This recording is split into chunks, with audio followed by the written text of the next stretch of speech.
Ladies and gentlemen, welcome to the Film Fan Club Show. My name is Sam Carrico.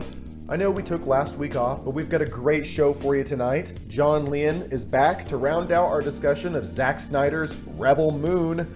Oh yes, part 2 came out on Friday. It felt like counting down to a colonoscopy, but we'll tell you if it's better than part 1. But first, like I mentioned, we took last week off.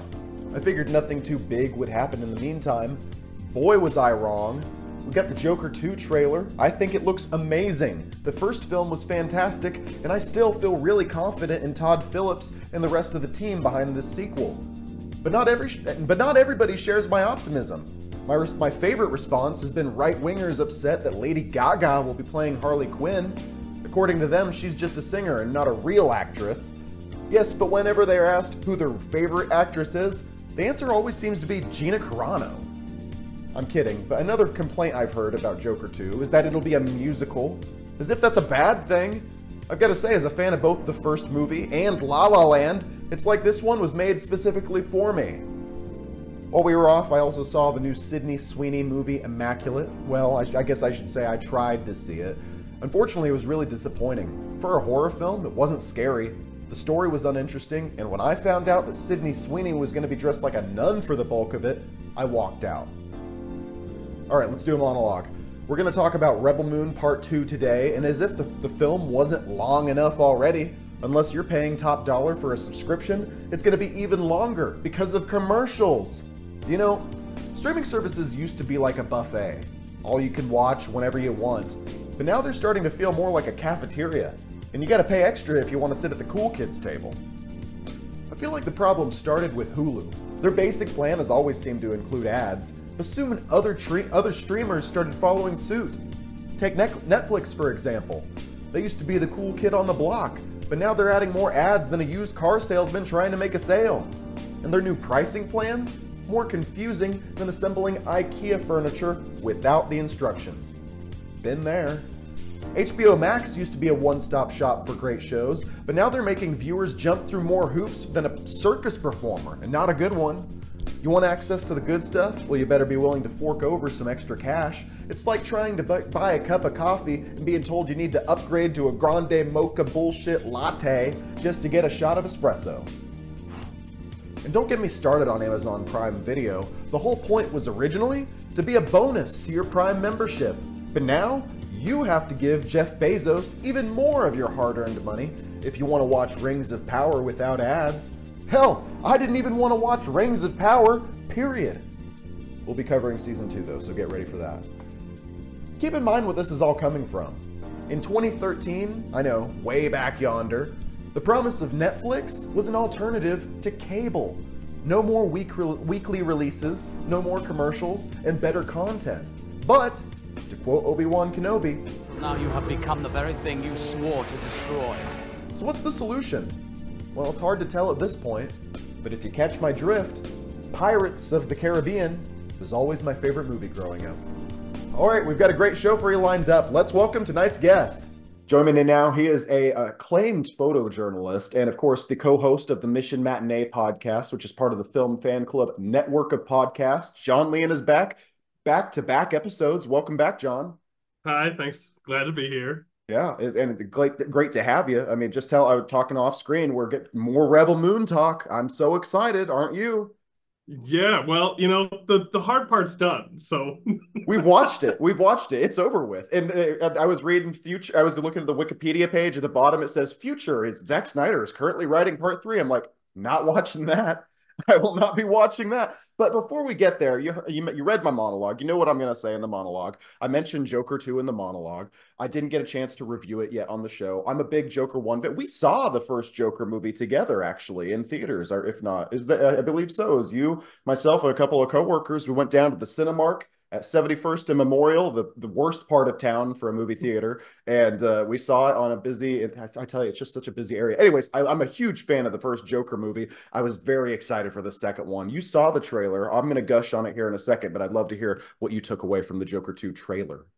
You know, I really am looking forward to the Joker 2. I grew up watching musicals with my parents, and so I really like when they release movies now that are musicals. They're not always the best, but I like the the concept of it, and I'm willing to give it a shot. You know what I mean? I also think it's going to be interesting because the first Joker movie, the twist at the end is that he's been imagining the relationship that he's had with the romantic interest. Yes. And so we know from the first movie that what we're seeing can be his hallucinations and his imaginations. And so it'll be cool to see them use that ability, that the narrative structure of that, to then have the Joker and Harley have these crazy musical number hallucinations, and how they work that into whatever's really happening in the world of Joker. Yeah, they're shared delusion. I guess that's what folia do means, madness for two. So I imagine the fantasies will be in part their shared delusions. I'm glad you let off with the musical element because in the minute monologue I mentioned, I love musicals. It's like they made this just for me. I don't know how. Like there weren't there musical? Yeah, there were musical elements to the first movie. Like he literally sings "That's Life" at the end of the movie. That's the end of the fucking first movie, and everyone's like, "Oh my God, I can't believe the Joker 2 is going to have musical sequences." I'm like, "Did you see the fucking first movie? It makes no sense. It makes no sense." The first movie's great. The second movie, it seems like a clear continuation of it. People have been like, "That first movie is so good, they shouldn't make another one." And I can see, yeah, being a little bit hesitant to let them go forward with the sequel at the risk of ruining that first one. But you know, anyone who knows the story of the Joker, you could easily adapt the graphic novel Mad Love, and it looks like they're not adapting it per se, but using it as a North Star for perhaps as kind of their guiding inspiration for this story. And I think that's the perfect way to go in a sequel. What do you think of Lady Gaga as Harley Quinn, John? I think it's a good choice. I haven't seen very many of the movies Lady Gaga's been in, but she's a great musician. So if they're making it a musical, it makes sense that you would want to cast somebody that has musical chops and experience, uh, especially as the secondary lead to Joaquin Phoenix. I think Yeah. it's a good idea. Yeah, I said it in a previous monologue, not this week, but I think it's just a sign of the times that the 2016 Harley Quinn looked kind of like an e-girl, and then now 2024 Harley Quinn looks like a fentanyl addict. Just as how you can look as that and as an example of America. It's as American as apple pie. It's an evolution for sure. I like Lady Gaga. I love A Star Is Born, the 2018 film that she did with Bradley Cooper. The House of Gucci was not a good performance by Lady Gaga. So she's got some, you know, I imagine she's given it. She looks like she's given it her all. And the like you mentioned the subject matter, like the story elements, including musical aspects, right up her alley. So I see it makes sense why they would include her in this. I'm very excited. There's a lot more I could say. It looks like there's a scene in the trailer when Lady Gaga is holding a gun to Joaquin Phoenix. So I'm curious if the relationship is going to fall apart over the course of the movie. Of note, Harley Quinn usually portrayed as the Joker's psychologist originally in the comics and in the animated show.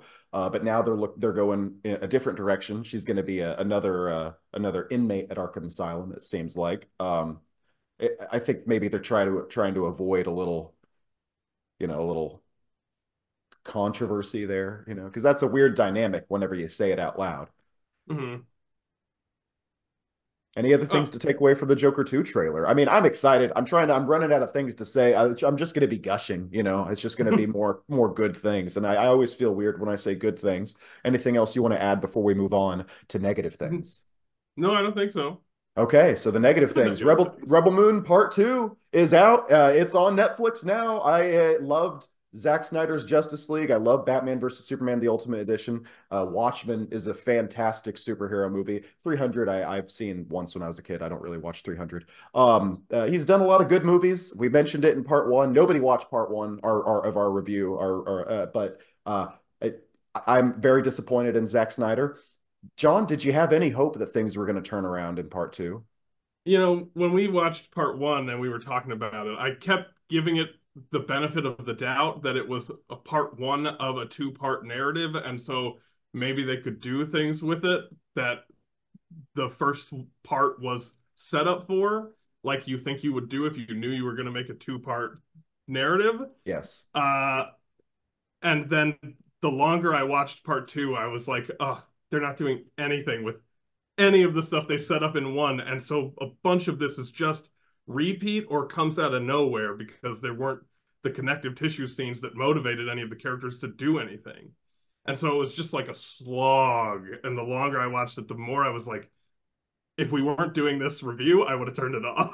Yeah, I thought the same. I'll be honest. I finished watching the movie 30 minutes ago, and it's because I put it off. And, oh, granted, we're reviewing it, during opening weekend, so I haven't had a lot of opportunity. But I was putting it off and putting it off literally as much as possible because I just lost. So you asked me when I lost all my, I was a Snyder bro. Where's my optimism for Zack Snyder? And Rebel Moon Part 1 just sucked it out of me. And so I was not looking forward to Part 2. I watched Part 2, and it starts off with Anthony Hopkins literally giving you like a narration recap of what happened in the first movie, because he knows either you forgot about it or you didn't watch it because it looked horrible and was horrible. So it starts and then the first chunk of the film is farming. And then as they finish farming, they're like, all right, now we're going to start preparing for the battle. What have we been doing? What have we been doing the whole time before then? It's crazy. This film, like you talk about being part of a two-part, you would think they would kind of structure it that way. No, like let's spend the first half of the movie just doing chores. And the second half of the movie is so much relentless action that your eyes glaze over. Is if I had to put it in a nutshell, that's how I felt. Relentless slow-mo action too. Don't Like it's forget not the slow-mo, slow-mo yeah. isn't an accent to an action scene. In the Justice League movies, Zack Snyder uses slow-mo in the action scenes, but the action scene will have a bunch of fast-paced stuff, and then it'll slow down for a moment Yeah, to show like a cool hit or a silhouette or something. the hero Whereas this shot. one was just like constant slow-mo, constant close-ups of people screaming in like battle fury or victory that both looked exactly the same. Like, oh, it was so tedious. Style over substance is a thing that is a phrase that gets used a lot and perhaps overused, but there's no other way to describe the story, the visual nature, the whole of Rebel Moon Part 2, especially Part 2 towards the end. It's just so style over substance. I can't remember exactly where. Oh, it's the part that I might be jumping around a lot. My thoughts are a little scatterbrained, but it's the part that you were texting me last night that you loved so much, where the Emperor is dead and it has like the violinists that are like in universe playing the soundtrack to make it even more dramatic. And I'm sitting there, and then as the clearly unplanned, like going back and forth, the nature of the scene progresses, they're playing the exact note that would just, and I'm like trying to think, okay, Zack Snyder is just making a Star Wars, so I'm like, okay, is it inventive? Is it new? Is it fun? Or is it like a Star Wars copy that then in the accents, he's just putting like little things that wouldn't it be cool if, and that's what it felt like, a bad Star Wars copy. The only thing that's different is Zack Snyder's made it more ridiculous because wouldn't it be cool if? That scene with the string quartet or whatever Yeah. playing the diegetic soundtrack to the Emperor's assassination or the King's, whatever. That was like one of the few things I enjoyed about the movie because it took the ridiculous to like a whole other level, Yeah. like the evil betrayal senator or whatever he was. He was Can't the remember king, his right? name. Yeah. No, not the one that gets killed, the one that does the killing. Bastiatus or whatever. Her Valerius. Yeah, I yes, can't. that's it. Belisarius or something like that. I can't remember Oh, what his rank he was, but yeah, yeah. the main bad guy. Right. He's getting ready to assassinate the emperor. And so he has the emperor walk into a room, and there is a band playing diegetically and like changing their tone and having like off notes at key moments. And to have the evil villain set that up for himself to do in universe, I was It like, like, that's insane. And I love that. Do more of that. oh, so you thought it But was so bad, like so ridiculous that it was like good in a schlocky way. and weird. Like I don't know if I've seen a murder scene where the murderer hired a string quartet to Because it's play so the dumb. score. It's This is insane, but it's one of those things that's like if you're doing a sci-fi techno magic fantasy universe, cool, fine. I'm willing to let him have personal band that wears hoods so they can't see any of his evil deeds, but he still wants them to play the score because he's insane and rich and powerful. Fine. I'm trying to Fine. think, would I have liked it if Baron Harkonnen did it in Dune Part Two, or if or Fade Rotha did it in Dune Part Two? Maybe I may I have would liked it. have. Yeah. But then there's none of that. Like, there's none of that in the rest of the movie. There's none of that taking it a step further in a creative way. You know, like I'd never seen a movie have a diegetic violin band play the score for a murder, but everything else in this movie I'd seen before a I was hundred million thousand times. Well, I feel like it's a hard thing to describe because it's some parts of it are very interesting and it's well thought out. I bet like if you ask Zack Snyder, he's probably got a whole backstory for those violinists, and he knows exactly what planet they come from and all this stuff. Kind of like George Lucas, like with the prequel trilogy. But the overall like thing is it's a Star Wars ripoff in the worst way possible, and it feels very unimaginative. But then you got these little things that are kind of imaginative. Imaginative is the word I was looking for earlier. It's weird. I guess we can jump a little bit back to the beginning. They mention a dreadnought at the beginning of the film, and I'm immediately like, fuck Last Jedi. God damn it. I love how confident they are that they killed Noble whenever they walk in. They're like, yeah, we killed him. He's done. And they're like, and then a villager walks in and is like, no, he's alive. 5 days. But he doesn't. So, okay, so the villager walks in and he doesn't say Noble is alive. He says the ship is coming, right? Because he got contacted by the second in command.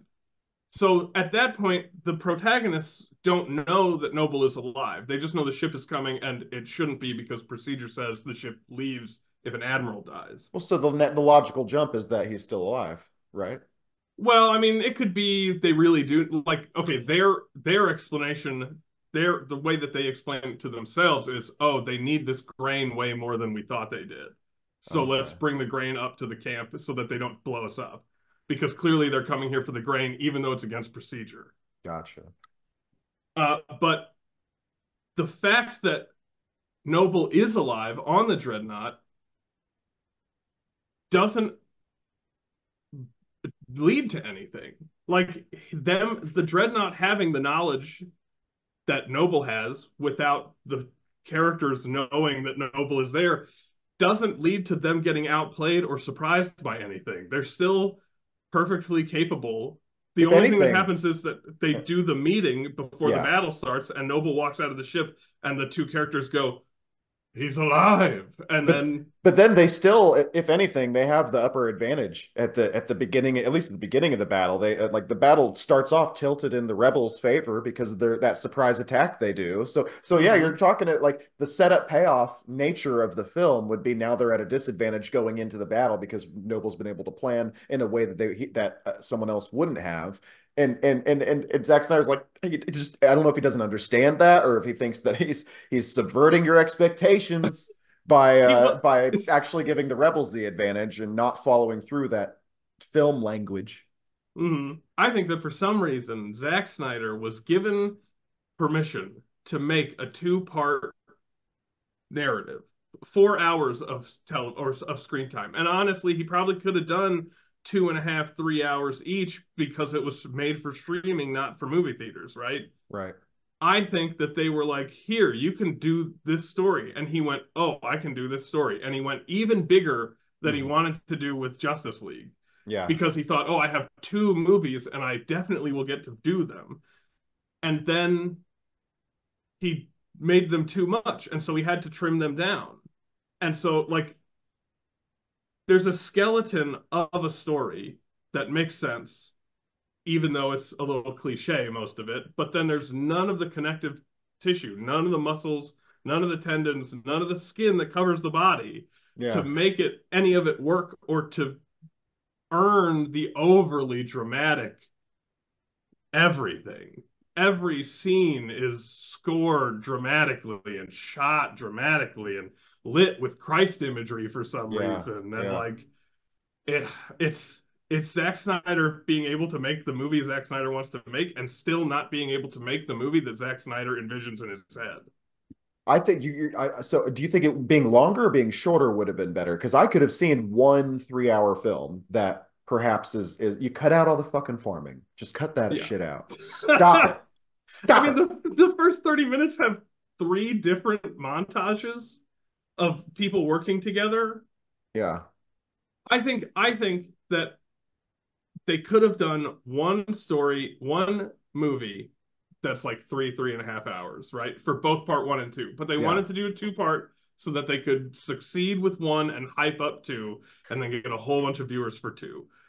And if you're gonna do that, you can do that too. But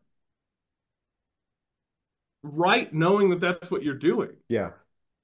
But Well, what they were doing is setting up the Zack Snyder's Rebel Mooniverse. oh my God. Yeah. And then, but the thing is, like you mentioned that part one hypes up part two. I don't think anybody was hyped for part two because part one was so bad. So it's like, it's kind of the Marvel thing too, of like, like cutting a film into different pieces over the course of several films but then the one film that's supposed to start everything sucks, so then you're not hyped for part two. Mm-hmm. I think I was by the end of this film. I was trying to think. Imagine because and the choice to cut it into two parts just kills all the momentum. I was imagining at the end of this film, what if we were at the end of one film experience? I would have felt like we've gone on such a journey.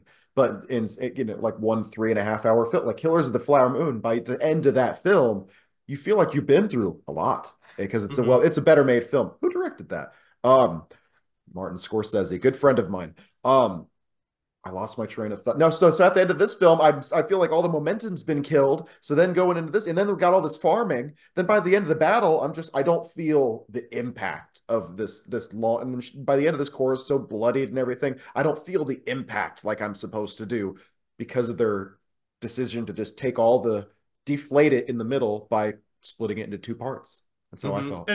And them splitting it into two parts made them have to redo a bunch of stuff too. Like Yeah, the first movie repeatedly reminds us of who these characters are because the whole movie is about them being brought together to yeah, go into part two. And so you get their backstory and their emotional stuff, or at least you should be getting that, so that when we get into part two, the things that they're doing and being motivated to do makes sense. And then when we come into part two, we get the Anthony Hopkins narration, and then we get them talking to each other about what they're going to do. And then we get the scene where they sit around the table and one by one, non sequitur, share the secret of whatever their backstory is. For most of them, we already know. It's just like we don't need that. It's just structured so badly. you cut it. You take out Dario Nahar. I forget there's two Dario Naharises in this movie. You take out Dario Naharis one's fake death at the beginning of Rebel Moon Part One, so that way you don't have to deal with him coming back in this. That makes your movie shorter. Boom, you didn't need Mm-hmm. that. Take that out. And then you don't have to do the farming. Take that out. Like all this stuff, and then there's one 3.5 hour movie in this. Like I completely forgot that Cora, because we watched the first one in like what, February, and recorded our video, and then we banked that episode and released it a couple weeks ago. Nobody watched it, but we watched the first one in February, so I completely forgot things like the fact that Cora is fucking Dario Naharis too in the film. So like again, it's just so many bad decisions all over the And place. like you've mentioned the farming a couple times, and like I agree with you, but I also think that if you're good, like I get wanting to do the farming scene, right? You want to show the heroes working the earth with the blue collar peasant farmers who are, the core of the real people, The resistance, yeah. right? That's who your resistance is fighting for, because Yeah. the resistance that was actively resisting but not going into suicide missions to defend a village, they've forgotten the reason why they joined the rebellion in the first place. Mhm. We have to go die alone well, not alone. We have to go die at a farming village over like 5 tons of grain that accomplishes nothing materially for the broader rebellion, but it does, I guess, if we're in a techno magic sci-fi future world where the six important people decide the fate of the universe. Right. But you need the farming scene to get it has that opportunity. Okay. During the farming stuff, Who is the chick with the two laser swords and robot arms? What's her name? Oh, I have no idea, but I know who you're talking about. Okay, she has a backstory where she had a family and they all got murdered by the Empire. And we already learned that in one, or at least it was inferred in one. I don't know, it's been a long time since I watched one, but she has a backstory where her loved ones are dead. And so now we're doing the farming montage, and she's here at the farming community bonding with the farmers. The little kid like plays with like tickles her with a piece of straw, and she's friendly about it but distant because she doesn't want to connect to the farmers, right? Right. All of that stuff is good, but they only did it for her because she dies at the end of the movies. So they wanted her death to feel important. But like all your other ensemble characters don't get any of that stuff. Well, the way they give them a character is by later on in the film having them literally all give a narration over a flashback sequence, one by one after the other. And that Mm-hmm. cut that out. Stop that. Stop that shit. Zack Snyder. I love the imagery of me bapping Zack Snyder on the head and stop it. Um, that yeah, they should have taken that and given them more like it combined what you're talking about with what I'm talking about. Don't do the flashbacks, have them humanize them in those farming scenes the way that you're talking about through actually being good, well-written, well-rounded characters instead of saying this is why you should care about me. When I was younger, this happened, like it's oh my God. That was so, and my eyes just glazed over. So then by the time we get to the final battle, this movie doesn't stand a chance. I'm so checked out. I'm so checked out. A part of me wants to say that like, oh well, maybe in the rated R director's cut that we knew from the start that we were gonna make, maybe in that cut there's more of that stuff because it's another hour long on each part one and part two each get an extra hour of footage and we get the more like meaningful gore or whatever. But I'm not watching it Yeah. because these ones sucked. They release if they're going to release the R-rated versions, I'm never watching them. Yeah. I don't know. Maybe in 15 years I'll rewatch them and be like, they weren't as bad as my gut instinct said they were. That's like But what I said in the first part of our review, that Lord of the Rings, I want to go back and watch the extended editions of Lord of the Rings because the ones I saw were so good. I would like to spend more time in that universe. I mm-hmm. don't want to spend any more time in the Rebel Mooniverse. None. The Mooniverse. I like that. Is there None. anything we have 9 minutes left. I think we could probably wrap up in the next 9 minutes. C3PO has a little bit of an arc. It comes back in this. Can you tell me, did you like what happened to C3PO in this movie? Oh, Anthony Hopkins robot? Yeah. Uh no, I actually oh, I almost forgot how much I hated that. Anthony Hopkins robot starts one as a robot that's lost his will to fight, and so he just does manual labor. And he refuses to fight even if he's being murdered because the princess he was programmed to protect was assassinated. Cool. Great. Uh, he meets a girl in the farming village whose behavior and visual, what she looks like, reminds him of the princess who was murdered. And so he starts to feel empathy towards these farmers because he starts to realize that there's still a cause to defend, justice to be done. And so maybe there is some reason for him to pick up a weapon again. And then he does in two. He shows up and he kicks the shit out of a whole bunch of Marines and blows up a tank all by himself because he's a super robot. Fine, cool. He's joined a side. He's chosen a side, Cora says. And then at the end, General Titus is like, oh, the princess isn't actually dead. She's still alive out there somewhere. And the Right. robot goes, oh, well, now I have to go back and do that thing that I was doing before. And so I get it that he's still fighting for the cause of justice, but the fact that it's now because the princess is alive and and he's now programmed to behave that way, like I actually undoes what little arc he had. I paused it and I was like, why Anthony Hopkins robot? That's a good point. I didn't even follow any of that because this movie got the least of my attention. Like, I was doing chores while I had this movie going. I still took a bunch. I took a bunch of notes. I feel like we're not going to get through them all. I should point out poor Sophia Boutella. I just feel bad for her. She's a beautiful actress. She's a beautiful actress, not a great actress. She's a bad crier in this film. When Daria Naharis 2 dies at the end of this, her crying was just cringeworthy. Um, and I did not like the film.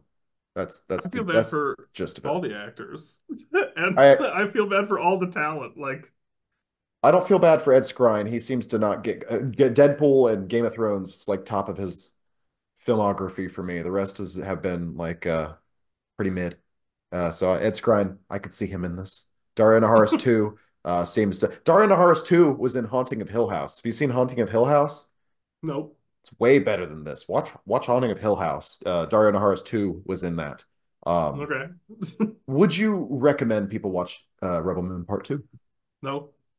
I would not either. I would not Don't either. watch part one. I can say retroactively, don't watch part one. Are you gonna watch the next Zack Snyder movie? No.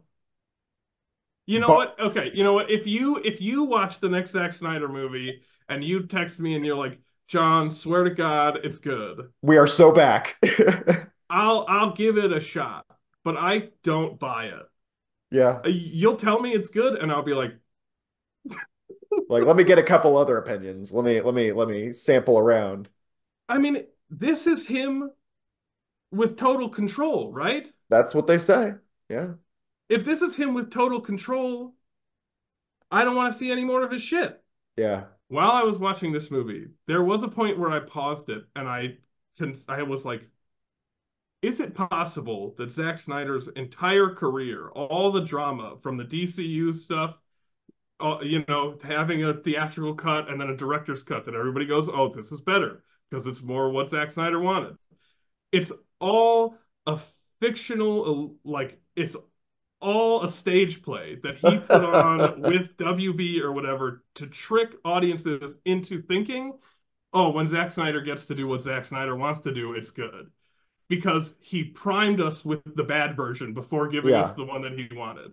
And then this time he was like, oh, actually, I want to do that again so that when I make my mediocre R-rated version that is what I wanted, people will think it's super good because they'll have seen the PG-13 shit one that I Yeah. created with the same amount of authoritarian control. Yeah.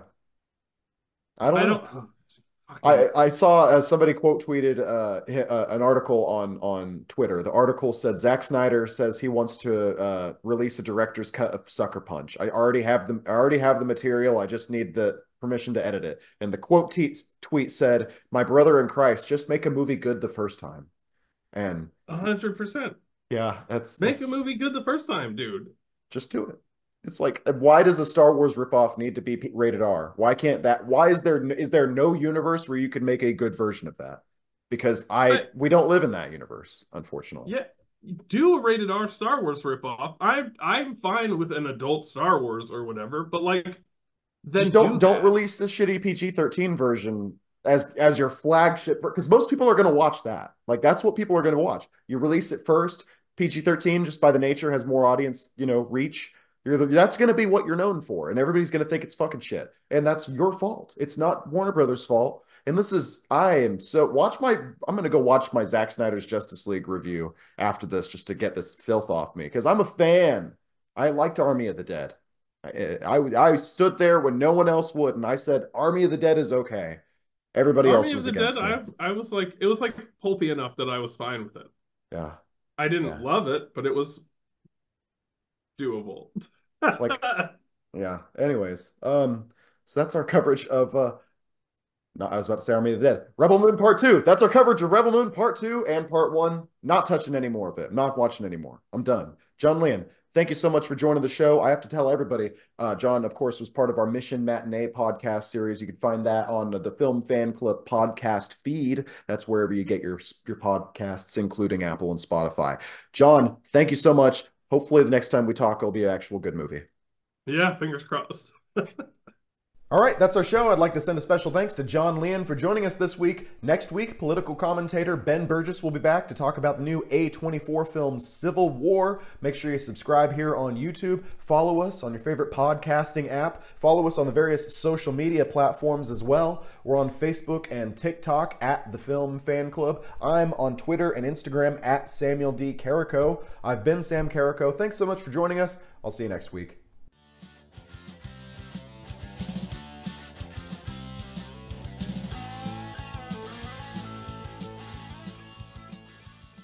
The only thing I thought we could have talked about was what do you think he's going to do with the Rebel Mooniverse now? I'm not speculating on that. I don't care.